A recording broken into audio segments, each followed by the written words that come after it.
এলো রমজান। আসসালামু আলাইকুম রহমতুল্লাহি ওবরাকাতুহ। আলহামদুলিল্লাহ ওসসালাতু ওয়াসসালামু আলা রাসূলিল্লাহ ওয়া আলা আলিহি ওয়া আসহাবিহি ওয়া মান ওয়ালা ওয়া বা'দ। সুপ্রিয় দর্শক, আপনাদেরকে স্বাগত জানাচ্ছি এটিএন বাংলার রমাদানের আয়োজন তারাবি ওয়া আল কোরআন অনুষ্ঠানে। আপনাদের সাথে আছি আমি জারি জাফরি, এবং আজকে তারাবি সালাতে তেলাওয়াতকৃত আল কোরআনুল কারীমের অংশের উপর আলোচনার জন্য আমাদের সাথে উপস্থিত আছেন শেখ ফাহিমুর রহমান হাফিজাহুল্লাহ।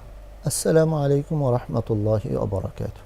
ওয়ালাইকুম আসসালাম ওয়া রাহমাতুল্লাহি ওয়া বারাকাতুহু। আহলান ওয়া সাহলান। শুকরান। দর্শক, আমরা আজকে 22তম তারাবি সালাতে যে তেলাওয়াত হয়েছে তা হচ্ছে সূরা ফুসিলাতের 47 নম্বর আয়াত থেকে শেষ পর্যন্ত, সূরা শুরা আয-যুখরুফ আদ-দুখানের পুরোটা, এবং সূরা আল জাথিয়ার প্রথম থেকে 37 নম্বর আয়াত পর্যন্ত।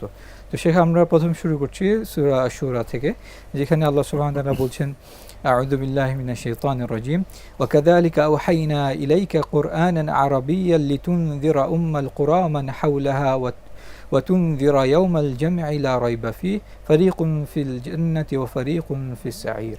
আলহামদুলিল্লাহ ওয়াসসালাতু ওয়াসসালামু আলা রাসূলিল্লাহ, আম্মা বা'দ।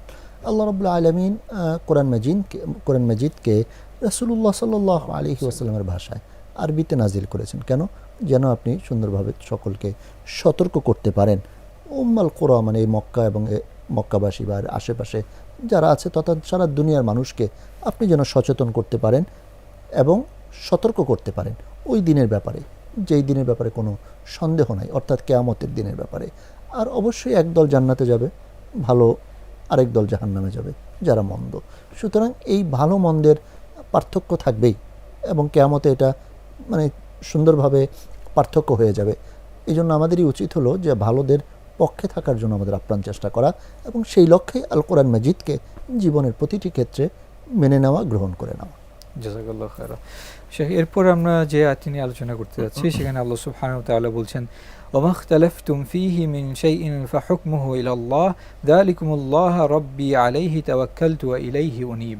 আলহামদুলিল্লাহ, এখানে রব্বুল আলামিন ইখতিলাফের বিষয়ে, যখনই কোনো ইখতিলাফ আসবে, এখানে আসলে মূল উদ্দেশ্য হলো যে আগের যত ধর্ম এবং ওই ধর্মের যারা অনুসারী আছে তারা তো ইসলামের সাথে ইখতিলাফ করবে, এটার ফয়সালা কে করবেন? ফয়সালা তো আল্লাহ রাব্বুল আলামিন করবেন।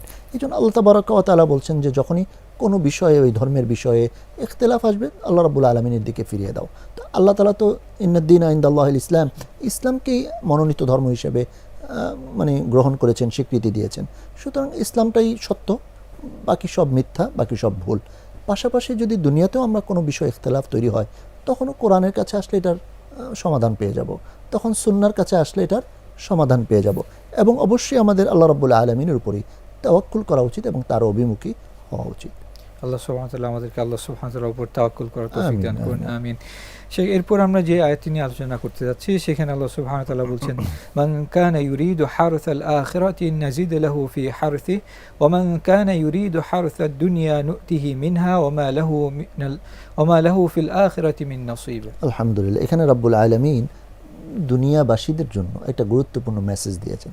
সেটা হলো, কেউ যদি আখিরাত চায় এবং আখিরাতের জন্য সে চেষ্টা করে, তাহলে আল্লাহ তাআলা তার এই প্রচেষ্টার প্রতিদানকে অনেক বাড়িয়ে দিবেন। আর কেউ যদি দুনিয়া চায়, তাকে আল্লাহ তাআলা দুনিয়া কিছু দিবেন, কিন্তু আখিরাতে তার জন্য কোনো অংশ থাকবে না। এখান থেকেই কিন্তু আমরা বুঝতে পারি, বা একটা যারা বুদ্ধিমান তারা চিন্তা করতে পারেন যে দুনিয়ার জীবনটা ক্ষণস্থায়ী। তো এই ক্ষণস্থায়ী জীবনের জন্য আমি আর কতটুকু চেষ্টা করব? আমরা চোখের সামনে দেখতে পাচ্ছি যে আমাদের আত্মীয় স্বজন, পরিচিত জন, অনেক অর্থবিত্তশালী, অনেক ক্ষমতাশালী, তারাও চলে যাচ্ছেন। সুতরাং যে চিরস্থায়ী আখিরাত, আল্লাহ তাআলাই বলেছেন, ওয়াল আখিরাতু খায়রু ওয়া আবকা, আখিরাতটা উত্তম এবং বাকি থাকবে চিরদিন, চিরকাল। সেই দীর্ঘ সময়ের জন্য চেষ্টা করা উচিত নাকি দুনিয়ার জন্য চেষ্টা করা উচিত? বুদ্ধিমানরা আখিরাতের জন্য চেষ্টা করবে, আর যারা নির্বোধ, বোকা, তারা দুনিয়ার অল্প কিছু সময়ের জন্যই চেষ্টা করবে। আল্লাহ রাব্বুল আলামিন যেন আমাদেরকে যারা আখিরাতের জন্য চেষ্টা করে তাদের মাঝে অন্তর্ভুক্ত করে নেন। আমিন, আমিন। জাযাকাল্লাহু খায়রা। শেখ, এরপর আমরা যে আয়াতটি নিয়ে আলোচনা করতে যাচ্ছি সেখানে আল্লাহ সুবহানাহু ওয়া তাআলা বলছেন, ওয়া হুয়াল্লাযী ইয়াকবালু তাওবাতা আন ইবাদিহি ওয়া ইয়াফু আনিস সাইয়্যাতি ওয়া ইয়া'লামু মা তাফআলুন। আলহামদুলিল্লাহ, আল্লাহ রাব্বুল আলামিন তিনি আমাদের অপরাধগুলোকে ক্ষমা করে দেন, এবং আমরা যদি আল্লাহ রাব্বুল আলামিনের নিকট ফিরে আসি, তাওবা করি, সেই তাওবাকেও তিনি গ্রহণ করেন। এটা ওনার এত বড় দয়া। পাশাপাশি আল্লাহ রাব্বুল আলামিন আমাদের সকল কর্ম জানেন, জানার পরেও তিনি গোপন রেখে আমাদেরকে সম্মানিত করছেন, মর্যাদাবান করছেন। তো এই জন্য রব্বুল আলামিন বারবার কোরআন মাজিদের বিভিন্ন জায়গায় মানুষকে আল্লাহ তাআলার দিকে ফিরে আসার, তওবা করার, ইস্তেগফার করার জন্য নির্দেশনা দিয়েছেন। কারণ কি, রব্বুল আলামিন দয়ালু, তিনি গফুর, তিনি গফফার, তিনি চান যে তার বান্দাবান্দিরা তার কাছে ফিরে আসুক এবং তার ক্ষমা নিয়ে তারা চির সফলতা লাভ করুক। আমরাও যেন চির সফল হতে পারি। আল্লাহ তাআলা তৌফিক দান। জাযাকাল্লাহু খায়রা। শেখ, এরপর আমরা যে আয়াতটি নিয়ে আলোচনা করতে যাচ্ছি সেখানে আল্লাহ সুবহানাহু ওয়া তাআলা বলছেন, ওয়ামা আসাবাকুম মিন মুসিবাতিন ফাবিমা কাসাবাত আইদিকুম ওয়া ইয়াফু আন কাসীর। আল্লাহ, মানুষ অনেকে মনে করতে পারে যে আল্লাহ আমাকে এটা দিছে, আল্লাহ আমাকে এটা দিছে। আসলে সব কিছু তো আল্লাহ তাআলা খুলে রেখেছেন, কিন্তু কেউ যদি কোনো বিপদে পড়ে সে তার নিজের কৃত কর্মের জন্যই পড়ে। হতে পারে যে একসময় একজনের কারণে এলাকাবাসী বিপদে পড়ে, মানে মানুষের কৃতকর্মের কারণেই মানুষ বিপদে পড়ে। আর আল্লাহ রাব্বুল আলামিন তাদেরকে অনেক ক্ষমা করে দেন। যদি আল্লাহ তাআলা মানুষের কৃতকর্মের জন্য তাদেরকে পাকড়াও করতেন, মানুষের এক মুহূর্ত বেঁচে থাকার কোনো সুযোগ ছিল না। শেখ, এরপর আমরা যে আয়াতটি নিয়ে আলোচনা করতে যাচ্ছি সেখানে আল্লাহ সুবহানাহু ওয়া তাআলা বলেন, ওয়াল্লাযীনা ইসতাজাবু লিরাব্বিহিম ওয়া আকামুস সালাতা ওয়া আমরুহুম শুরা বাইনাহুম ওয়া মিম্মা রাযাকনাহুম ইউনফিকুন। আলহামদুলিল্লাহ, যারা রাব্বুল আলামিনের ডাকে সাড়া দিয়েছে, যারা আল্লাহওয়ালা হওয়ার চেষ্টা করছে, যারা ইমানদার, তাদের জন্য রব্বুল আলামিন বলতেছেন তারা সালাত কায়েম করে, তারা নিজেদের মাঝে কোনো একটা পরামর্শের ভিত্তিতে কোনো একটা কাজ করে, এবং তাদের একটা বড় গুণ হলো যে তারা আল্লাহ রাব্বুল আলামিন তাদেরকে যে রিজিক দিয়েছেন এই রিজিক থেকে খরচ করে, ব্যয় করে। মানে কি, এখানে সবগুলো গুণই হলো একজন নেককারের গুণ, যে আল্লাহ রাব্বুল আলামিনের আহ্বানে সাড়া দিচ্ছে, যে রাব্বুল আলামিনকে রব বলে মেনে নিয়েছে এবং ভালো ভালো কাজে নিজেকে সম্পৃক্ত রেখেছে। আল্লাহ রাব্বুল আলামিন অবশ্যই তাদের সেই উত্তম আমলের প্রতিদান দেবেন ইনশাআল্লাহ। জাযাকাল্লাহু খায়রা। শেখ, এরপর আমরা যে আয়াতটি নিয়ে আলোচনা করতে যাচ্ছি সেখানে আল্লাহ সুবহানাহু ওয়া তাআলা বলছেন, ওয়া জাযাউ সাইয়্যাতিন সাইয়্যাতুম মিসলুহা ফামান আফা ওয়া আসলাহা ফাআজরুহু আলাল্লাহ ইন্নাহু লা ইউহিব্বুয যালিমিন। আলহামদুলিল্লাহ, কেউ যদি কোনো মন্দ করে, অন্যায় করে, কোনো তার উপর যেন কোনো একটা বিধান সাব্যস্ত হবে এমন কোনো অন্যায় করে, তাহলে সে যতটুকু অন্যায় করেছে ততটুকুই সে শাস্তি পাবে। এটাই আল্লাহ তাআলার বিধান। তবে কখনো যদি সুযোগ হয়, কেউ কাউকে ক্ষমা করে দেয় এবং তাকে সংশোধনের চেষ্টা করে, তাহলে অবশ্যই সে এটার প্রতিদান পাবে। এবং আল্লাহ তাআলা এটা পছন্দ করেন যে মানুষকে ক্ষমা করে দেওয়া, মানুষকে আবার সুযোগ দেওয়া, তাকে ইসলাহ করে নেওয়া, এটা রাব্বুল আলামিনের অত্যন্ত পছন্দনীয় কাজ। সুতরাং মানুষও যদি এই কাজটা করে তাহলে এটাও তার জন্য কল্যাণ বয়ে আনবে ইনশাআল্লাহ। এখানে তো আল্লাহ সুবহানাহু ওয়া তাআলা বলে দিয়েছেন ওয়া ফাআজরুহু আলাল্লাহ, আল্লাহ নিজেই এটার প্রতিদান দিবেন ইনশাআল্লাহ। বড় একটা বিষয়। জি। শেখ, এরপর আমরা সূরা আয-যুখরাফে যাচ্ছি, সেখানে আল্লাহ সুবহানাহু ওয়া তাআলা বলছেন, ওয়া তাকুলু সুবহানাল্লাযী সাখখারা লানা হাযা ওয়া মা কুন্না লাহু মুকরিনিন। আলহামদুলিল্লাহ, এটা অত্যন্ত গুরুত্বপূর্ণ একটি দোয়া। কারণ রাব্বুল আলামিন যদি আমাদের জন্য এই জমিনকে স্থির না করতেন, কোনো একটা প্রাণীকে বা বাহনকে যদি আমাদের আয়ত্তাধীন না করতেন, আমরা কিন্তু আয়ত্তাধীন করতে পারতাম না। এই জন্য আমাদের উচিত যখনই কোনো যানবাহনে, কোনো চতুষ্পদ জন্তুতে আরোহণ করব, তখন যেন আল্লাহর দরবারে এই দোয়াটা করি, সুবহানাল্লাযী সাখখারা লানা হাযা ওয়া মা কুন্না লাহু মুকরিনিন। যে রাব্বুল আলামিন আমাদেরকে এটার অধীন করে দিয়েছেন, সৃষ্টি করে, এবং আমাদের জন্য এটা আজ্ঞাবহ করেছেন। আর যদি ওনার সেই ইচ্ছা না থাকতো আমরা এটাকে কখনোই কন্ট্রোল করতে পারতাম না। এই দোয়াটা আমাদের অবশ্যই আল্লাহ তাআলার প্রতি কৃতজ্ঞতা স্বরূপ এটা পাঠ করা উচিত এবং বিশ্বাস করা উচিত। জাযাকাল্লাহু খায়রা। শেখ, এরপর আমরা সূরা দুখানে যাচ্ছি, সেখানে আল্লাহ সুবহানাহু ওয়া তাআলা বলছেন, ফা ইন্নামা ইয়াসসারনাহু বিলিসানিকা লাআল্লাহুম ইয়াতাযাক্কারুন। এখানেও কোরআন মাজিদের কথা আল্লাহ রাব্বুল আলামিন উল্লেখ করেছেন যে কোরআন মাজিদ আপনার ভাষায় সহজ করেছি যেন মানুষ এখান থেকে শিক্ষা গ্রহণ করতে পারে। কেউ যদি কোরআন থেকে শিক্ষা গ্রহণ করতে চায় তার জন্য কোরআন অনেক সহজ। আর যারা দূর থেকে মনে করে যেন এটা কঠিন, কাছে যাওয়া যাবে না, তারা কিন্তু চিরকাল দূরেই থেকে যাবে, কোরআনের কোনো নূর তারা লাভ করতে পারবে না। এই জন্য সকলেরই উচিত কোরআনের মাসে নিয়ত করা যে আমরা কোরআনের কাছে আসব, কোরআন আমাদের জন্য সহজ। এই সহজ কোরআনকে আমরা জেনে বুঝে আমাদের জীবনে পরিপালন করার চেষ্টা করব ইনশাআল্লাহ।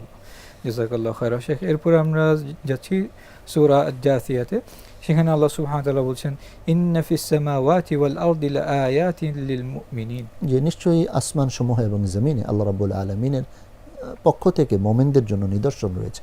সুতরাং এগুলো মানুষের চিন্তা ভাবনা করা উচিত, ফিকির করা উচিত। এই সম্পর্কে যখন জানবে তার হৃদয়টা বড় হবে, বিশ্বাসটা আরও মজবুত হবে ইনশাআল্লাহ। এখান থেকে তো আমরা এটাও এই লেসনটাও নিতে পারি যে এইসব বিষয় নিয়ে পড়াশোনা করা, গবেষণা করা, এটা ইবাদতের অংশ এটাও হতে পারে। যে ইবাদতের অংশ। আমাদের যারা সায়েন্টিস্ট যারা থাকবেন, জি, যারা জি। এইসব বিষয় নিয়ে গবেষণা করবেন, তাদের নিয়তটা যদি আল্লাহর জন্য হয়, তো সুবহানাল্লাহ। পুরোটা সময়ের জন্য তারা ইবাদত অবশ্যই সে হিসেবে সওয়াব লাভ করবে। উনি জি, এটা জি। পেতে পারেন। জাযাকাল্লাহ খায়রা। তো এরপরে আমরা শেষ যে আয়াতটি নিয়ে আলোচনা করতে যাচ্ছি, সেখানে আল্লাহ সুবহানাহু ওয়া তাআলা বলছেন, তুম্মা জাআলনাকা আলা শারিআতিম মিনাল আমর ফাত্তাবি'হা ওয়া লা তাত্তাবি' আহওয়া আল্লাযীনা লা ইয়া'লামুন। এখানে রব্বুল আলামিন আমাদের জন্য যে শরিয়া দিয়েছেন বা যেই নিয়ম নীতি ইসলামী যে বিধান দিয়েছেন, এই বিধানকেই অনুকরণ করার জন্য আল্লাহ তাআলা নির্দেশনা দিয়েছেন। পাশাপাশি যারা জানে না তারা তো অনেক কিছু তৈরি করতেছে, ওরা বিধান তৈরি করে, নিয়ম তৈরি করে, বিভিন্ন নীতি তৈরি করে, ইজম তৈরি করে, এগুলোকে পরিত্যাগ করা, এগুলোকে গ্রহণ না করা, কারণ ওগুলোতে কোনো সফলতা নাই। সফলতা রয়েছে রব্বুল আলামিন যে বিধান দিয়েছেন, যে নিয়ম দিয়েছেন, যে শরিয়া দিয়েছেন, এর ভিতরেই সফলতা। সুতরাং আমরা যেন এর ভিতরেই সফলতাকে অন্বেষণ করি, আর সেই মানব রচিত যত ধরনের নিয়ম নীতি ইজম আছে এগুলো থেকে যেন আমরা বেঁচে থাকি। এই পর্যায়ে আমরা আপনার কাছ থেকে আজকের তেলাওয়াতে নিষেধ এবং বর্জনীয় সম্পর্কে সংক্ষিপ্ত আকারে জানতে চাচ্ছি। আপনাকে ধন্যবাদ। আলহামদুলিল্লাহ, আমরা আজকে তিলাওয়াতকৃত আয়াতসমূহে দেখতে পাই যে নিষেধগুলো রয়েছে। দুঃখ দুর্দশায় পতিত হলে নিরাশ হওয়া যাবে না। দুঃখ দুর্দশা লাঘবে আল্লাহ তাআলার অনুগ্রহ প্রাপ্তি হলে তা নিজের প্রাপ্য বলে মনে করা যাবে না। আল্লাহ তাআলার অনুগ্রহ পাওয়ার পর মুখ ফিরিয়ে নেওয়া যাবে না। আল্লাহ তাআলার পরিবর্তে অন্য কাউকে অভিভাবক রূপে গ্রহণ করা যাবে না। দ্বীনের ব্যাপারে মতভেদ সৃষ্টি করা যাবে না। পারস্পরিক বিদ্বেষের কারণে নিজেদের মাঝেও মতভেদ করা যাবে না। কারো খেয়াল খুশির অনুসরণ করা যাবে না। আল্লাহ তাআলা সম্পর্কে অর্থহীন তর্কে লিপ্ত হওয়া যাবে না। কিয়ামত সম্পর্কে কোনো ঝগড়া ফাসাদ বাক বিতণ্ডা করা যাবে না। আল্লাহ তাআলার নিদর্শন সম্পর্কে বিতর্ক করা যাবে না। মানুষের বিপদ আপদের সময় আল্লাহ তাআলার প্রতি অকৃতজ্ঞ হওয়া যাবে না। কন্যা সন্তান প্রসবের সংবাদে মুখকে কালো করা যাবে না। পূর্বপুরুষদের ভ্রান্ত পথের অনুসরণ করা যাবে না। আল্লাহ তাআলার স্মরণ হতে বিমুখ হওয়া যাবে না। কিয়ামতের ব্যাপারে সন্দেহ করা যাবে না। শয়তানের প্ররোচনায় সরল পথ থেকে নিবৃত হওয়া যাবে না। আল্লাহ তাআলার বিরুদ্ধে অধ্যত্ব প্রকাশ করা যাবে না এবং আল্লাহ রাব্বুল আলামিনের বাণী ব্যতীত অন্য কারো বাণী বিশ্বাস করা যাবে না। আল্লাহ তাআলার আয়াত নিয়ে উপহাস করা যাবে না। প্রতিপালকের নিদর্শনাবলীকে প্রত্যাখ্যান করা যাবে না। অজ্ঞদের খেয়াল খুশির অনুসরণ করা যাবে না। নিজের প্রবৃত্তিকে ইলাহ রূপে গ্রহণ করা যাবে না। আল্লাহ তাআলাই জীবন দান করেন, মৃত্যু ঘটান এবং কিয়ামত দিবসে সকলকে একত্রিত করবেন, এই বিষয়ে সন্দেহ করা যাবে না।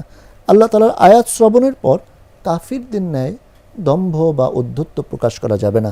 আল্লাহ তাআলার নিদর্শনাবলী নিয়ে উপহাস করা যাবে না এবং পার্থিব জীবনের মোহে আচ্ছন্ন হয়ে প্ররোচিত হওয়া যাবে না।